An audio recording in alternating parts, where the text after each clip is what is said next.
Multiple people have asked me about the stairs, whether I was going to do that myself or hire it out to a professional. It seems like some people forget that I am a professional carpenter. This isn't exactly cabinets, but I have done this before multiple times. I've even built a spiral staircase once. I've never posted pictures of it because I never wanted to do it again. But I don't mind building a straight staircase every now and then, especially for myself. And if you're not a professional carpenter, that's okay. It's really not that hard. There's plenty of videos on YouTube.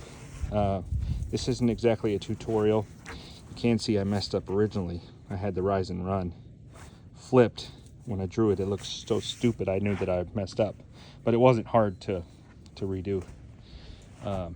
Basically, you just make a jig like this.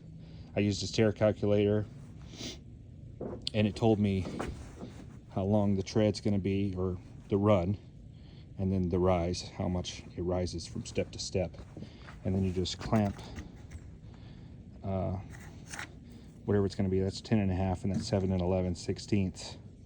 Clamped it to a straight edge. That straight edge is a drywall square that I took the other part off of, and it helps you keep it, square, even if the board's not, or straight I should say, even if the board's not. I'm only saying all this to say, if you want to do this, if you want to build a house, you want to do the staircase, it's really not too difficult. It may take you longer than it takes a professional. It may take me longer than it takes somebody that does this every day, but that's fine. You can do it. All the information is on YouTube, and the material is not cheap, so make sure you get it right before you start cutting. See you later. So I got it cut. I got it finagled in here in this little hallway staircase, and look at that on the top. Oops. But it wasn't a math problem. My problem was with counting. 7, 8, 9. I counted one too many and cut one too many.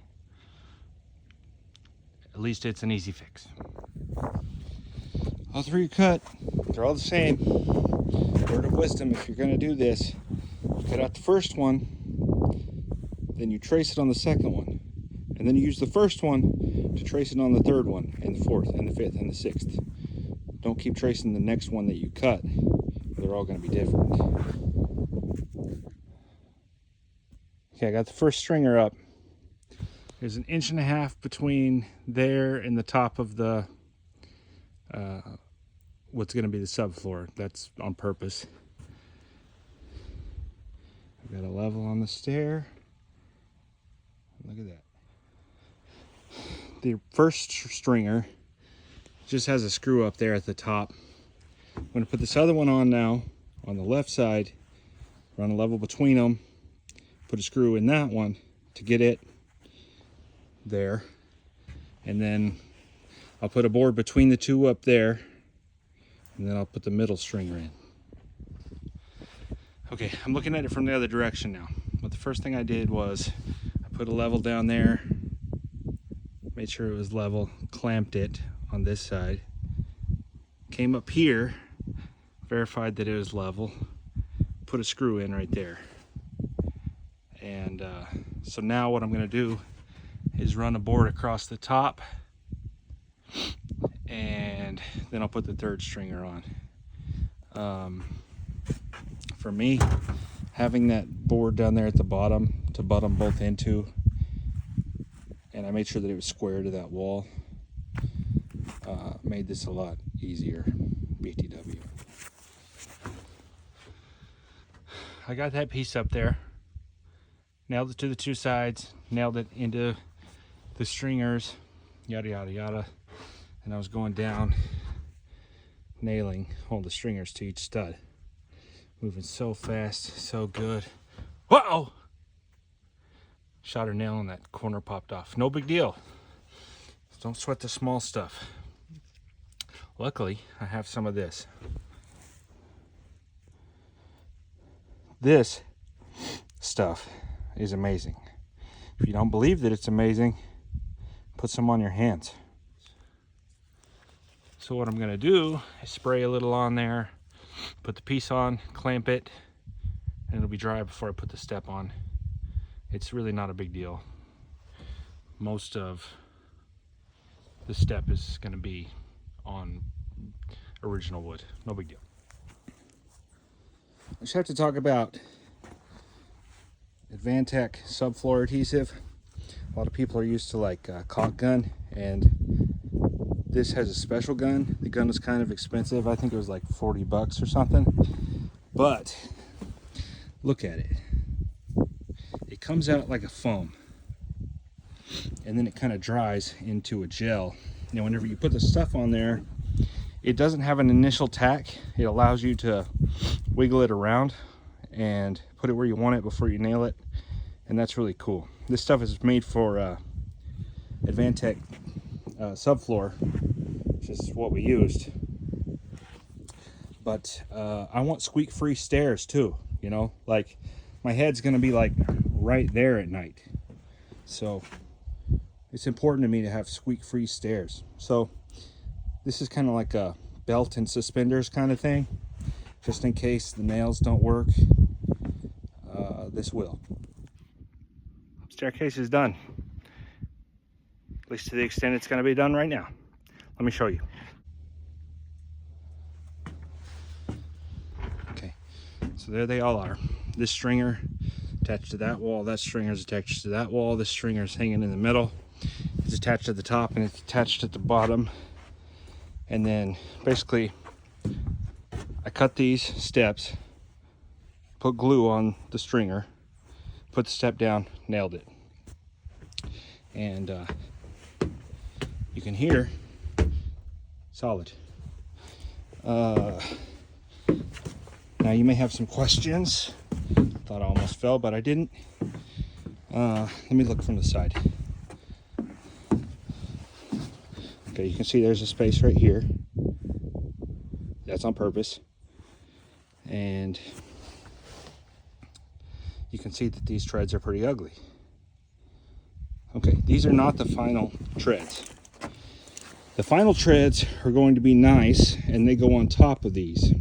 They're going to get glued and nailed just the same way. And then there's a piece that goes right here on the front called a riser, and that matches the stair treads. And all of that is what's going to make it look handsome. Okay, right now it's utilitarian. Is it good to walk on? Absolutely. This isn't what it's going to look like when it's done. So you might ask why I didn't go ahead and put all the treads and risers on, the real ones. And the reason is because if I did, then whenever they come in here and do drywall, and when I paint it, I'm going to get them all kinds of dirty. People are going to be up and down, up and down, up and down.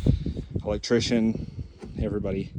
And they would just get messed up in the construction process. So those are going to go on towards the end, after everything is done. When this place looks like a house, that's when those will be done.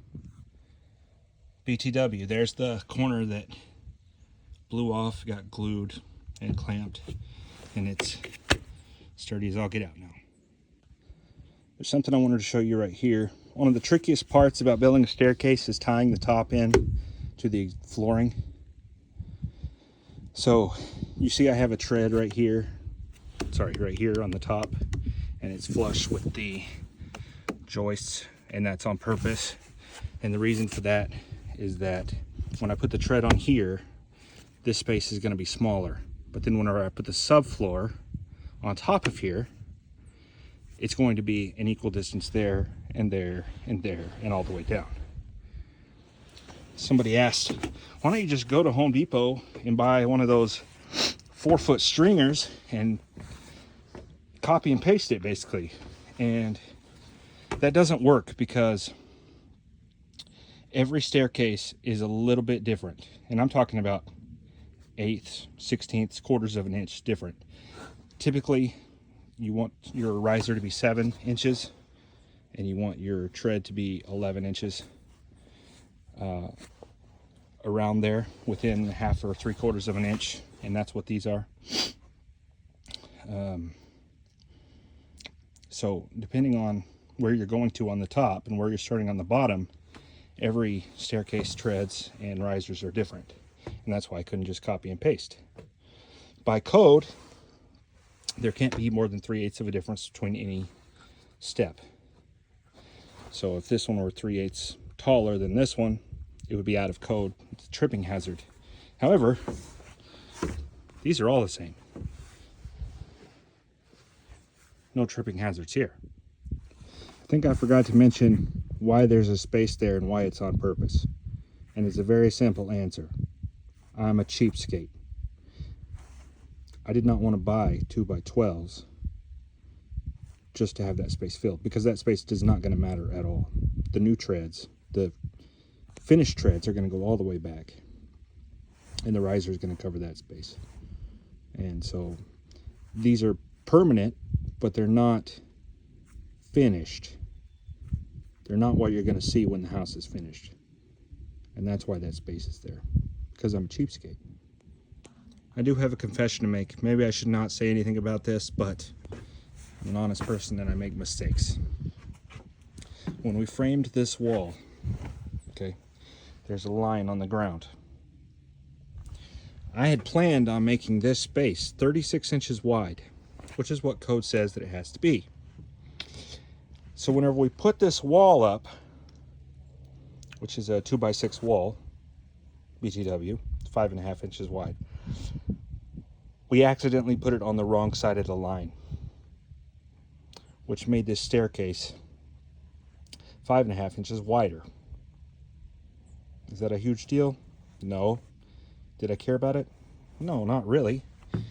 But then whenever I was doing some research to make sure that I got everything just perfect, I found out that the actual spacing for the stairs has to be at least 36 inches plus the width of the railing. It was providential. God saved me from a mistake. Pretty tired, sitting in my truck. I feel like I've been running up and down stairs all day. There's one thing I wanted to mention. It might snow tomorrow, and if it does, then we probably won't be here. But maybe nobody asked me. Maybe I just want to answer this question before somebody asks. If it snows or if it rains, it's not a huge deal. It's very, very windy out here, and it's very, very cold. So if the wood gets wet, it's going to dry. It's not gonna get moldy before it dries. And then the other thing that I wanted to mention was that the subfloor that we used is called Advantech, and it's like the top of the line subfloor. It can get wet, it can get snow, it can whatever. It's not gonna break apart like OSB would, or commodity subfloor or anything like that. So if it does get wet, it's not a huge deal. We'll just keep on building.